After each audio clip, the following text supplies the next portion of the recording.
Assalamualaikum warahmatullahi wabarakatuh. Perkenalkan, saya Muhammad Ihsan Ismail. Saya adalah ketua dari kelompok 3. Kelompok 3 memiliki anggota Fitri Astuti, Habibah Fikri Farika Pulungan, Isna Mela Dwi Andari, Muhammad Madutilah, Muhammad Khairil Amin, dan Nyimas Krisna Mulyati.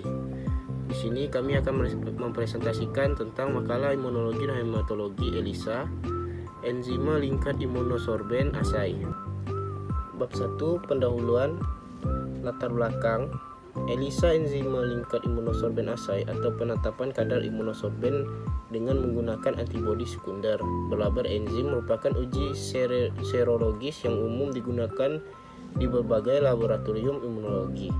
Keunggulan uji ini antara lain adalah memiliki teknik pengerjaan yang relatif sederhana, ekonomis, dan memiliki sensitivitas yang cukup tinggi.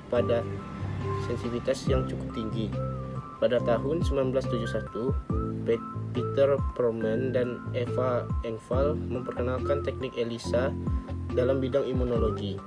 ELISA konvensional pada waktu itu bertujuan untuk menganalisis interaksi antigen dengan antibodi di dalam suatu sampel yang ditandai dengan menggunakan indikator enzim sebagai pelapor atau reporter rubber atau sinyal. ELISA adalah suatu teknik biokimia yang terutama digunakan dalam bidang imunologi untuk mendeteksi kehadiran antibodi atau antigen dalam suatu sampel.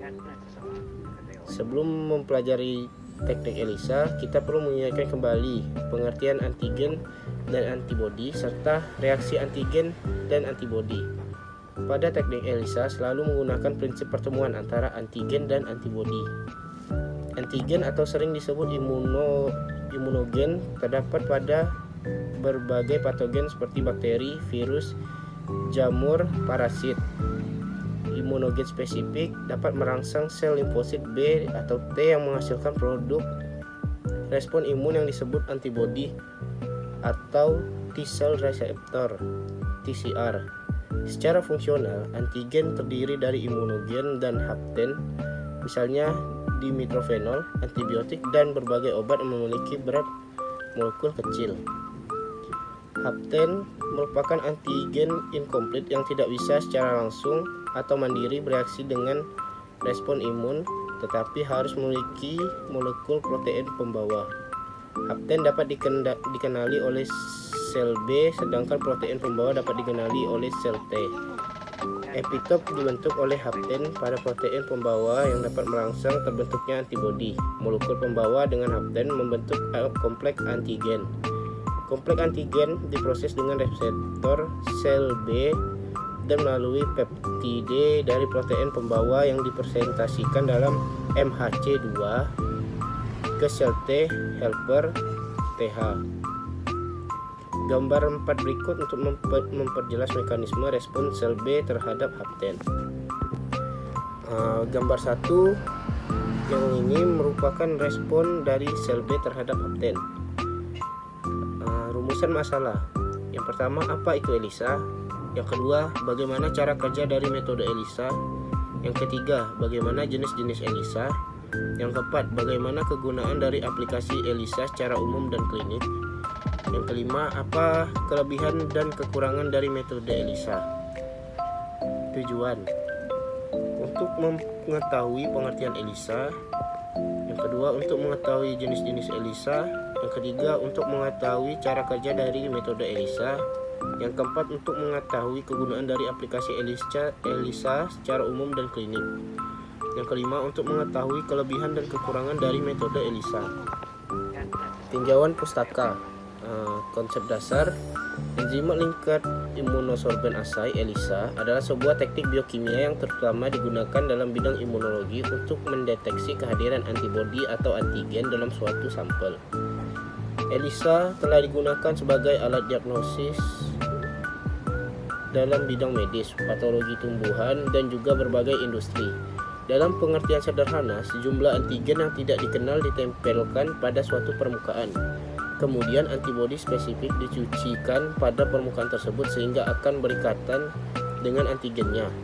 Antibodi ini terikat dengan suatu enzim dan pada tahap terakhir ditambahkan substansi yang dapat diubah oleh enzim menjadi sinyal yang dapat dideteksi. Dalam ELISA fluoresensi, saat cahaya dan panjang gelombang tertentu disinarkan pada suatu sampel, kompleks antigen atau antibodi akan berfluoresensi sehingga jumlah antigen pada sampel dapat disimpulkan berdasarkan besarnya fluoresensi. Penggunaan ELISA melibatkan setidaknya satu antibodi dengan spesifitas untuk antigen tertentu. Sampel dengan jumlah antigen yang tidak diketahui diimobilisasi pada suatu permukaan solid, biasanya berupa lempeng, mikrotiter, polistiren, baik yang spesifik melalui penyerapan pada permukaan atau spesifik melalui penangkapan oleh antibodi lain yang spesifik untuk antigen yang sama, disebut sandwich ELISA. Setelah antigen dimobilisasi, antibodi pendeteksi ditambahkan membentuk kompleks dengan antigen. Antibodi pendeteksi dapat diberikan juga dengan enzim atau dapat dideteksi secara langsung oleh antibodi sekunder yang berikatan dengan enzim melalui biokonjugasi. Di antara tiap tahap, plat harus dicuci dengan larutan deterjen lembut untuk membuang kelebihan protein atau antibodi yang tidak terikat.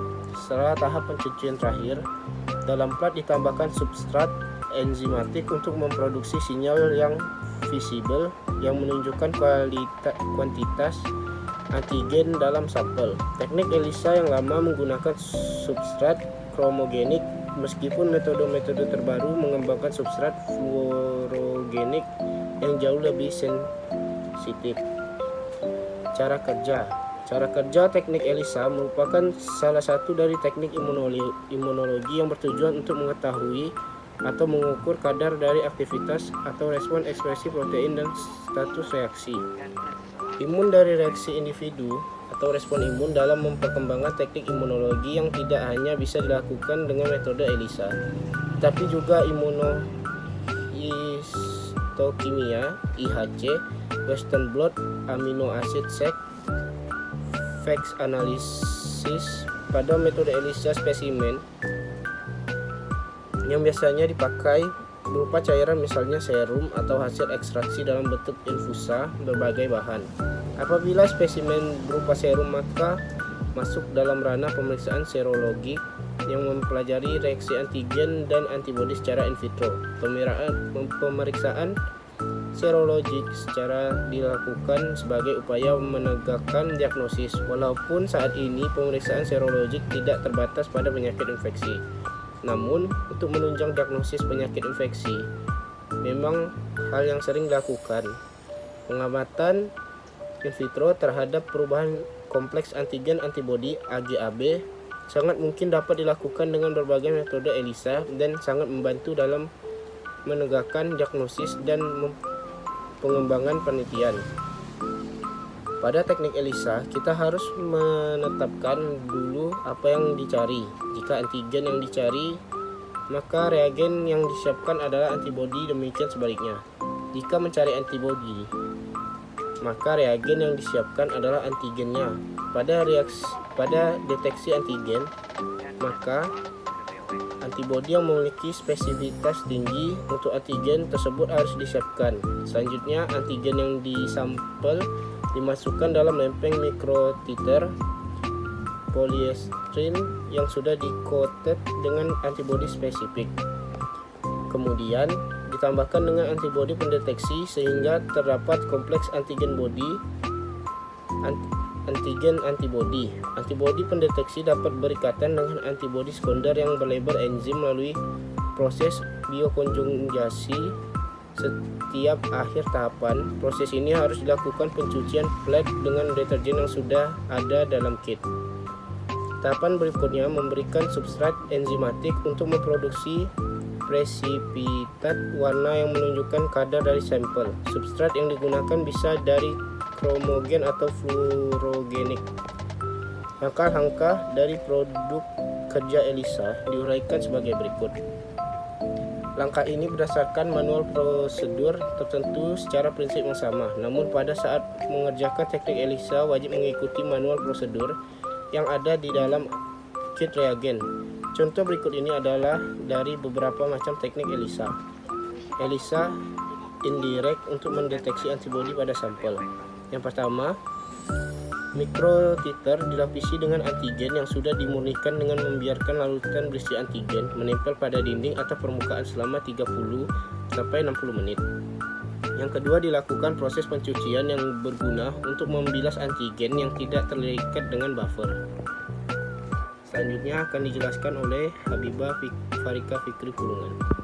Baiklah, saya akan melanjutkan presentasi yang sebelumnya dibacakan oleh teman saya, yaitu ELISA indirect untuk mendeteksi antibodi pada sampel. Itu yang ketiganya adalah sampel serum yang akan dideteksi antibodinya ditambahkan dan dibiarkan antibodi spesifik untuk berikatan dengan antigen. Yang keempatnya, dilakukan pencucian untuk membilas antibodi yang tidak terikat. Yang kelima, anti-IgG ditambahkan agar berikatan pada daerah VC pada antibodi yang spesifik secara kovalen dengan enzim. Yang keenam itu adalah dilakukan pencucian untuk membilas kompleks antibodi enzim yang tidak terikat. Yang ketujuh itu adalah substrat kromogenik ditambahkan agar dapat dihidrolisis oleh enzim sehingga menghasilkan warna setelah diinkubasi pada waktu tertentu. Yang kedelapan itu adalah intensitas warna yang terjadi diukur pada ELISA radar atau spektrofotometer pada panjang gelombang tertentu. Nah, semakin pekat warna yang terjadi, maka semakin tinggi kadar antibodi yang ada pada sampel. Kemudian dilanjutkan lagi oleh gambar alat. Adapun salah satu contoh dari gambar alat di bawah ini akan saya tampilkan di sini.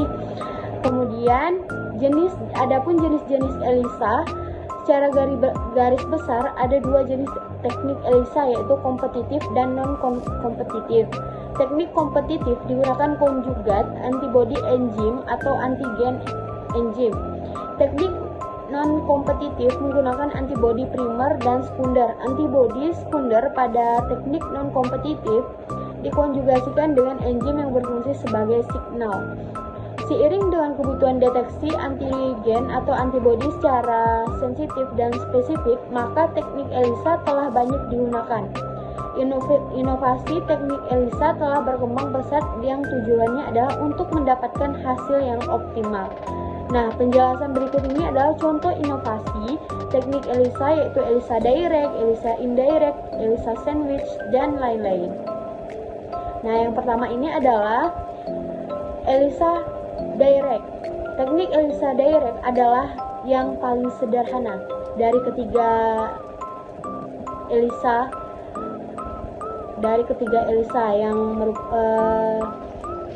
yang termasuk itu adalah ELISA indirect, ELISA sandwich, dan ELISA lain-lain. Pada teknik ini biasanya yang mengukur antigen pada sampel dengan menggunakan antibodi monoklonal yang spesifik. Antigen dari sampel yang dicari dimasukkan pada mikrotiter sehingga antigen tersebut dapat menempel pada dinding mikrotiter. Pada tahapan ini mikrotiter dibilas untuk menghilangkan antigen yang tidak menempel pada dinding mikrotiter tersebut. Nah, beberapa kelemahan ELISA direct antara lain yaitu cukup mahal, kurang sensitif, tidak memiliki fleksibilitas enzim.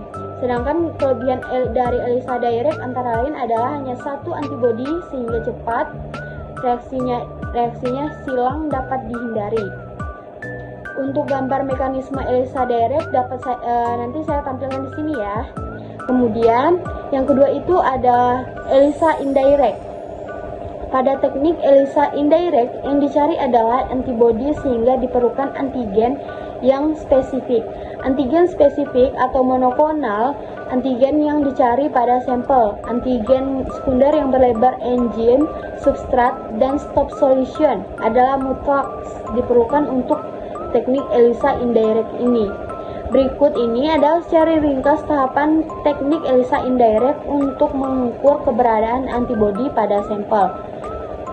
Nah, yang pertama itu adalah pada plate mikrotiter ditambahkan pengenceran standar yang sudah disiapkan dari reagen, dan pada plate berikutnya ditambahkan sampel yang akan dicari konsentrasi antibodinya. Enjaran di standar ini berguna untuk menetapkan kurva sebagai acuan menentukan rumus dalam penentuan kadar sampel. Yang kedua itu adalah diinkubasi sesuai prosedur yang berfungsi untuk menghasilkan kompleks antigen antibodi secara optimal.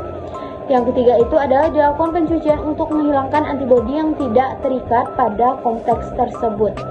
Yang keempat itu adalah antibodi pendeteksi, yaitu antibodi sekunder yang berlebar enzim ditambahkan sehingga terjadi kompleks ikatan antigen antibodi dengan antibodi yang berlebar enzim.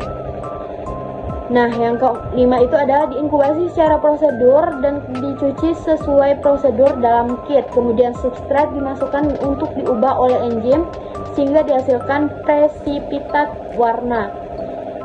Dan yang terakhir adalah absorben dibaca pada ELISA reader atau spektrofotometer, dikuantifikasi menggunakan kurva expert, menggunakan absorbansi enjaran standar. Untuk contoh gambar mekanisme indirect ELISA nanti saya tampilkan di sini. Oke. Terima kasih. Untuk selanjutnya akan dilanjutkan oleh teman saya Isna Mela Dwi Andari. Yang ketiga, ELISA atau Enzim Lincoln Immunosorbent Assay Sandwich. Teknik ELISA sandwich mirip dengan ELISA direct, yaitu mencari antigen yang diinginkan, dan yang membedakan adalah pada ELISA sandwich ini, antigen dicari tidak perlu dipurifikasikan. Teknik ELISA sandwich menggunakan antibodi primer untuk bereaksi dengan antigen yang diinginkan pada sampel dan bereaksi dengan antibodi sekunder yang berlabel enzim. Antigennya bersifat multivalen seperti polisakarida atau protein yang memiliki minimal 2 sisi antigenik agar dapat berinteraksi dengan antibodi primer spesifik dan antibodi sekunder spesifik yang berlabel enzim. Tingkat sensitivitas ELISA sandwich dipengaruhi oleh beberapa faktor, antara lain yaitu molekul antibodi primer banyak yang menempel pada dinding-dinding mikrotiter. Kemudian tingkat afinitas antibodi primer dan antibodi sekunder dengan antigen dicari pengembangan dari ELISA direct. Yang keempat, ELISA atau Enzim Lincoln Immunosorbent Assay atau biotin spertafidin atau jenis ELISA modern. Prinsip kerja teknik ini sama dengan ELISA sandwich, namun menggunakan antigen primer atau penangkap dan antigen sekunder atau detektor yang bersifat opsional apabila antibodi yang dicari pada sampel tidak bereaksi dengan label enzim. Teknik ini sudah banyak diaplikasikan pada berbagai analit dengan tingkat keberhasilan yang baik, misalnya mendeteksi vitamin biotin. Yang kelima, multiplex immunoassay. Multiplex immunoassay ini merupakan pengembangan prinsip teknik ELISA yang bertujuan untuk menguji secara simultan berbagai analit dalam waktu bersamaan dalam satu sampel. Keuntungan dari teknik ini adalah dapat mengukur marker yang diinginkan dalam waktu yang sama. Kemudian, kekurangannya yaitu memerlukan alat yang lebih canggih dengan biaya yang lebih mahal dibandingkan dengan ELISA konvensional. Baik, lanjut ke teknik ELISA. Teknik ELISA ini sendiri merupakan pengembangan teknik ELISA yang berguna untuk menguji keberadaan antigen atau antibodi. Prinsip kerja dari teknik ini adalah dengan menambahkan kompetitor untuk bereaksi dengan antigen atau antibodi yang terjadi pada mikrotiller. Pada proses tersingkat untuk pendeteksian antigen pada ELISA kompetitif adalah pertama, pada mikrotiller diisi dengan antibodi spesifik, kemudian larutan yang mengandung antigen spesifik dan dengan antibodi spesifik yang berlabel enzim serta sampel yang mengandung antigen yang diinginkan ditambahkan dalam mikrotiller sehingga terjadi kompetisi untuk saling berebut pasangan. Kemudian, pencucian dilakukan untuk membuang sisa antigen spesifik maupun antibodi yang berlabel enzim yang tidak berkaitan dengan antigen pada sampel yang tidak berkaitan dengan antibodi spesifik. Langkah selanjutnya adalah dengan menambahkan substrat yang dapat bereaksi dengan antibodi berlabel enzim dan antigen spesifik yang dapat menghasilkan presipirat warna yang intensitasnya merupakan cerminan dari kadar antigen pada sampel. Sebelum pembacaan pada ELISA radar maupun spektrofotometer, perlu ditambahkan asam pekat sebagai stop solution yang berfungsi untuk menghentikan reaksi. Perlu diperhatikan tanda positif dalam deteksi antigen metode ELISA kompetitif adalah apabila kompetisi antigen yang diinginkan menang dalam antigen spesifik yang bereaksi dengan antibodi berlebar enzim dan berinteraksi dengan antibodi spesifik, maka tidak terjadi sinyal yang ditimbulkan. Prosedur singkat pendeteksian antibodi spesifik pada metode ELISA kompetitif adalah antigen spesifik diletakkan pada mikrotiller sehingga menempel pada dinding mikrotiller. Langkah berikutnya adalah antibodi yang diinginkan pada sampel ditambahkan bersamaan dengan antibodi yang berlebar enzim sehingga terjadi kompetisi antara antigen spesifik dengan antibodi yang diinginkan pada sampel dan antibodi yang berlebar enzim. Proses pencucian pada setiap akhir dari langkah ini diperlukan untuk menghilangkan sisa antigen spesifik yang tidak bereaksi dengan antibodi yang dicari maupun antibodi yang berlebar enzim. Besar kadarnya antibodi pada sampel yang dicari bisa diketahui setelah ada penambahan substrat. Substrat yang biasanya berisi kromogen akan dihidrolisis oleh enzim yang terdapat pada antibodi yang bereaksi dengan antigen yang dicari pada sampel dan antigen spesifik menjadi presipitat yang berwarna. Kemudian intensitas warna yang terjadi diukur absorpsinya dan dibaca pada kurva expand untuk dihitung kadarnya. Deteksi positif ditandai oleh tidak terbentuknya sinyal, yang artinya semua antibodi yang diinginkan pada sampel bereaksi atau memang berkompetisi dengan antibodi yang berlebar enzim dan antigen spesifik. Prinsip kerja ELISA kompetitif diilustrasikan pada gambar sebagai berikut. Teknik ELISA kompetitif memiliki tingkat sensitivitas tinggi akibat spesifisitas dari antibodi dan antigen. Oleh karena itu, kelebihan dari teknik ini adalah larutan sampel yang mengandung antibodi atau antigen tidak perlu dipurifikasikan atau dimurnikan. Mikropet atau mikrotiller diletaki dengan antibodi atau antigen yang dicari, atau prinsip ini adalah untuk direct ELISA. Penempelan tersebut dapat dilakukan secara non-spesifik maupun spesifik. Jika menggunakan indirect ELISA, maka pada dinding mikrotiller diletaki dengan antibodi spesifik, dan jika sandwich ELISA, maka pada dinding mikrotiller diletaki dengan antibodi spesifik. Langkah selanjutnya adalah dengan mereaksikan dengan antigen atau antibodi yang dicari pada sampel dan antibodi yang berlabel enzim. Penambahan substrat selalu dilakukan setelah penambahan antibodi yang berlabel enzim agar terjadi presipitat warna, dan reaksinya dihentikan dengan menambahkan stop solution. Kadar dibacanya pada alat ELISA radar atau spektrofotometer. Langkah-langkah teknis prosedur kerja ELISA diuraikan sebagai berikut. Langkah ini berdasarkan manual prosedur tertentu secara prinsip sama, namun pada saat mengerjakan teknik ELISA wajib mengikuti manual prosedur yang ada dalam kit reagen. Contoh berikut ini adalah dari beberapa macam teknik ELISA. Yang pertama, ELISA indirect untuk mendeteksi antibodi pada sampel. Yang pertama, mikrotiller dilapisi dengan antigen yang sudah dimurnikan dengan membiarkan larutan berisi antigen menempel pada dinding atau permukaan selama 30-60 menit. Yang kedua, dilakukan proses pencucian yang berguna untuk membilas antigen yang tidak terkait dengan buffer. Yang ketiga, sampel serum yang akan dideteksi antibodinya ditambahkan dan dibiarkan antibodi spesifik untuk berkaitan dengan antigen. Yang keempat, dilakukan pencucian untuk membilas antibodi yang tidak terikat. Dan yang kelima, anti-IgG ditambahkan agar berkaitan pada daerah FC pada antibodi yang spesifik secara kovalen dengan enzim. Yang keenam, dilakukan pencucian untuk membilas kompleks antibodi enzim yang tidak terikat. Yang ketujuh, substrat kromogenik ditambahkan agar dapat dihidrolisis oleh enzim sehingga menghasilkan warna setelah diinkubasi pada waktu tertentu. Nomor 8, intensitas warna yang terjadi diukur pada ELISA radar atau spektrofotometer pada panjang gelombang tertentu. Semakin pekat warna yang terjadi, maka semakin tinggi kadar antibodi yang ada pada sampel. Kemudian ELISA sandwich untuk deteksi antigen. Yang pertama, membiarkan larutan berisi antigen menempel pada dinding atau permukaan selama mikrotiller dilapisi dengan antibodi yang sudah dimurnikan selama 30 sampai dengan 60 menit. Yang kedua, dilakukan pencucian untuk membilas antibodi yang tidak terikat dengan buffer. Yang ketiga, sampel yang akan dideteksi antigennya ditambahkan dan antibodi dibiarkan untuk berkaitan dengan antigen spesifik dari sampel. Yang keempat, dilakukan pencucian untuk membilas antigen yang tidak terikat. Kemudian poin yang kelima, antibodi yang berlabel enzim ditambahkan dan antibodi ini bersifat spesifik untuk aktif dari antigen yang dicari pada sampel.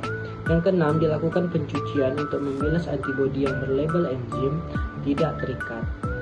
Yang ketujuh, substrat kromogenetik ditambahkan. Substrat ini tidak berwarna yang terikat pada enzim pada antibodi sekunder dan dikonversi menjadi produk sehingga terbentuk warna yang telah melalui waktu inkubasi.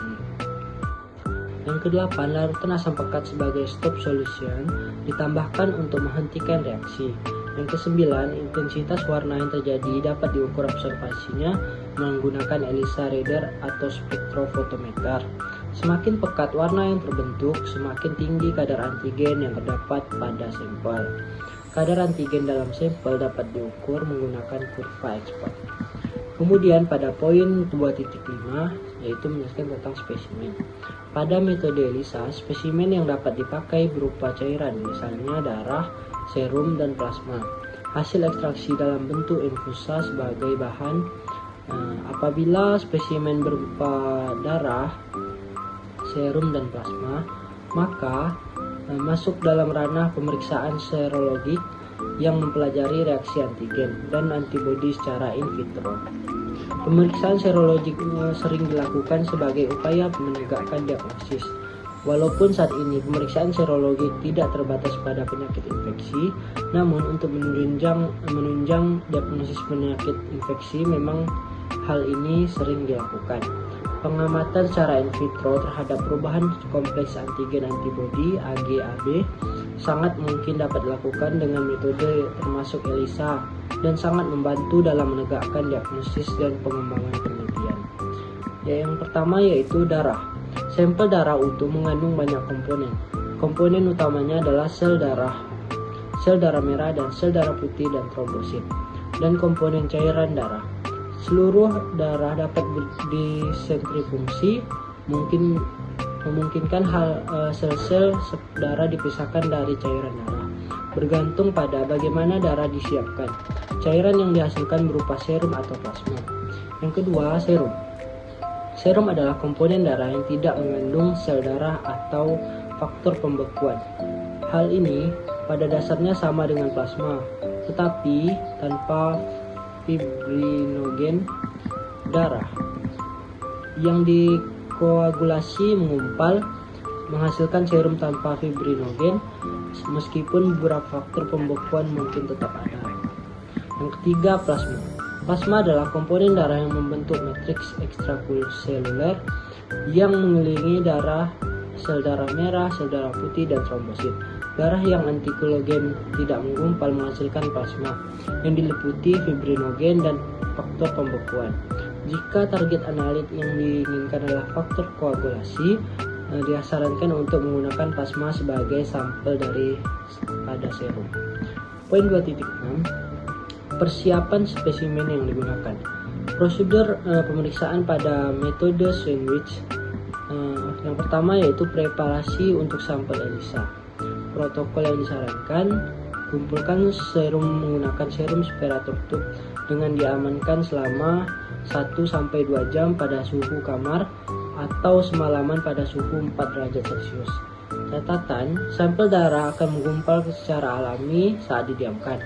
Semakin rendah suhu, semakin lambat proses pembekuan. Centrifug selama 20 menit pada 1000 kali gram. Pindahkan spermatan ke dalam tabung bersih dan analisis segera atau simpan pada suhu 4 derajat Celcius hingga 1 minggu, minus 20 derajat Celcius hingga 1 bulan, atau minus 80 derajat Celcius hingga 2 bulan.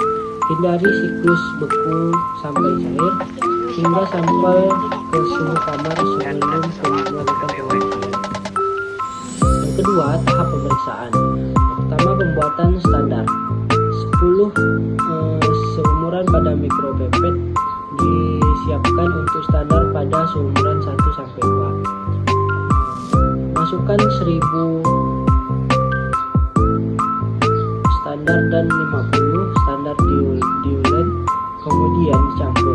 Pada seumuran 3 sampai 4 masukkan 100 mikroliter cairan dari seumuran 1 dan 2 dan 50 mikroliter standar diulen, kemudian dicampur. Pada seumuran 5 dan 6 masukkan 100 mikroliter cairan dari seumuran 3 dan 4 50 mikroliter standar diulen, kemudian dicampur. Pada seumuran 7 dan 8 masukkan 100 mikroliter cairan dari seumuran 5 dan 6 dan 50 mikroliter standar diulen, kemudian dicampur. Pada seumuran 9 dan 10 masukkan 100 mikroliter cairan dari seumuran dan 7 dan 8 50 mikroliter standar diulen, kemudian dicampur. Yang kedua, ditambahkan capture antibodi pada setiap tumbuhan. Kemudian dilakukan inkubasi selama 30 menit pada suhu 30 derajat Celcius atau selama semalam pada suhu 4 derajat Celcius. Yang ketiga, persiapan wash solution. Dilarutkan wash solution 30 kali dengan aquades 1 ml. Wash solution ditambahkan 29 ml aquades. Selanjutnya, buang cairan dari sumuran dan cuci sumuran sebanyak 5 kali dengan larutan pencuci yang telah disiapkan pada tahap 3. Ditambahkan blocking buffer untuk membuat antigen pada sampel menempel pada plat. Kemudian, inkubasi plat selama 60 menit pada suhu 37 derajat Celcius atau selama semalam pada suhu 4 derajat Celcius. Yang ketujuh, persiapan sampel. Masukkan 10 mikroliter sampel dan 40 mikroliter sampel diulen ke tiap sumuran. Sampel sebaiknya langsung dimasukkan ke dasar sumuran. Selanjutnya dilakukan pencampuran sehingga sampel dan dapat diulen tercampur dengan baik. Yang ke-8, inkubasi plat selama 120 menit pada suhu ruangan. Yang ke-9, tambahkan 100 mikroliter biolitet antibodi pada setiap sumuran. Inkubasi plat selama 60 menit pada suhu 37 derajat Celcius atau selama semalam pada suhu 4 derajat Celcius. Selanjutnya, buang cairan dari sumuran dan lakukan pencucian sebanyak 5 kali dengan larutan pencuci yang telah disiapkan pada tahap ketiga. Yang ke-12, tambahkan 100 mikroliter ABC solution pada setiap campuran. Yang ke-13, inkubasi selama 30 menit pada suhu 37 derajat Celcius. Selanjutnya, buang cairan dari sumuran dan cuci sumuran sebanyak 5 kali dengan larutan pencuci yang telah disiapkan pada tahap 3. Yang ke-15, kemudian ditambahkan 90 derajat Celcius mikroliter HRP konjungti dan 90 mikroliter TMB pada tiap sumuran. Yang ke-16, inkubasi plat selama 30 menit pada suhu 37 derajat Celcius. Selanjutnya, ditambahkan 100 mikroliter stop solution pada tiap sumuran sehingga akan terjadi perubahan warna dari biru menjadi kuning. Selanjutnya, baca nilai OD pada panjang gelombang 450 nanometer pada ELISA reader. Selanjutnya akan dapatkan nilai OD dari sampel. Kegunaan atau aplikasi secara umum dan klinik. ELISA atau enzim liquid immunosorbent adalah teknik biokimia yang digunakan terutama pada imunologi serta mendeteksi keberadaan antibodi dan antigen dalam sampel. ELISA telah digunakan di klinik sebagai alat diagnosis dalam kedokteran dan patologi tanaman serta pemeriksaan kontrol kualitas di berbagai industri seperti aplikasi ELISA dalam industri makanan. ELISA dibagi menjadi dua, yaitu secara umum. ELISA adalah aplikasi tes screening yang pertama yang digunakan secara umum atau luas untuk HIV karena CDC mengatakan ELISA memiliki sensitivitas yang tinggi. Selain itu, ELISA memiliki sensitivitas 84,2% untuk mendeteksi antibodi dan melawan SARS-CoV-2 pada populasi yang bergejala. Metode ini termasuk yang paling luas dan terdapat dua cara diketahui biasa mendeteksi antibodi. Yang kedua, secara klinik. ELISA dapat digunakan di klinik untuk mendeteksi adanya antigen yang dikenali oleh antibodi dan dapat digunakan untuk memuji antibodi dan menganalisis antigen. Selain itu, ELISA telah digunakan di klinik sebagai alat diagnostik dalam kedokteran dan patologi tanaman serta pemeriksaan kontrol kualitas di bagian industri seperti aplikasi ELISA dalam industri makanan. Di sini ada kelebihan ELISA dan kekurangan ELISA. Pertama, kelebihan ELISA yaitu satu, metode ini memiliki sensitivitas yang tinggi karena digunakan lebih dari satu antibodi sekunder yang dapat berikatan dengan antibodi primer. Yang kedua, lebih ekonomis karena lebih sedikit antibodi berlabel yang diperlukan. Yang ketiga, lebih fleksibel. Antibodi berbeda dapat digunakan hanya dengan satu antibodi sekunder berlabel. Yang keempat, itu dapat digunakan untuk menguji berbagai macam analit. Selanjutnya itu kekurangan ELISA. Yang pertama, satu, hanya menggunakan antibodi monoklonal, yaitu antibodi yang hanya mengenal satu antigen yang spesifik. Yang kedua, antigen dari sampel harus dimurnikan terlebih dahulu. Yang ketiga, rentan terjadinya background noise apabila beraktif dari antibodi sekunder. Yang keempat, biaya relatif mahal karena antibodi monoklonal lebih mahal daripada antibodi poliklonal. Kesimpulan dari makalah yang telah dibuat, yang pertama yaitu enzim immunosorbent assay atau ELISA adalah suatu teknik biokimia yang terutama digunakan dalam bidang imunologi untuk mendeteksi kehadiran antibodi atau antigen dalam suatu sampel. Yang kedua yaitu pada teknik ELISA kita harus menetapkan dulu apa yang dicari. Jika antigen yang dicari maka reagen yang disiapkan adalah antibodi, demikian sebaliknya. Jika mencari antibodi maka reagen yang disiapkan adalah antigennya. Yang ketiga, secara garis besar ada dua jenis ELISA, yaitu kompetitif dan non-kompetitif. Seiring dengan kebutuhan deteksi antigen atau antibodi secara sensitif dan spesifik, maka teknik ELISA telah banyak digunakan. Contoh inovasi teknik ELISA yaitu ELISA direct, ELISA indirect, dan ELISA sandwich dan lain-lain. Yang keempat yaitu ada spesimen yang biasa dipakai berupa cairan misalnya darah, serum, plasma, hasil ekstraksi dalam bentuk infusa sebagai bahan. Persiapan spesimen yang digunakan menggunakan metode sandwich. Yang kelima, kegunaan atau aplikasi ELISA secara umum untuk HIV karena CDC mengatakan ELISA memiliki sensitivitas yang tinggi.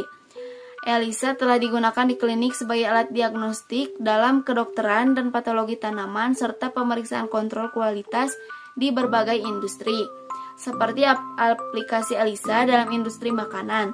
Secara sederhana, ELISA digunakan untuk menentukan jumlah antigen yang tidak diketahui pada sampel.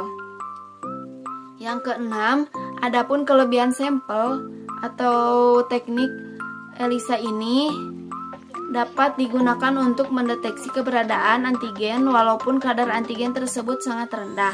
Dapat digunakan untuk menguji berbagai macam analit, sedangkan kekurangan dari teknik ELISA dapat menjadi false positif karena infektivitas larutan blocking yang menyebabkan kontrol negatif menunjukkan respon positif sehingga antibodi sekunder dapat antigen bereaksi dengan antigen berlabel enzim.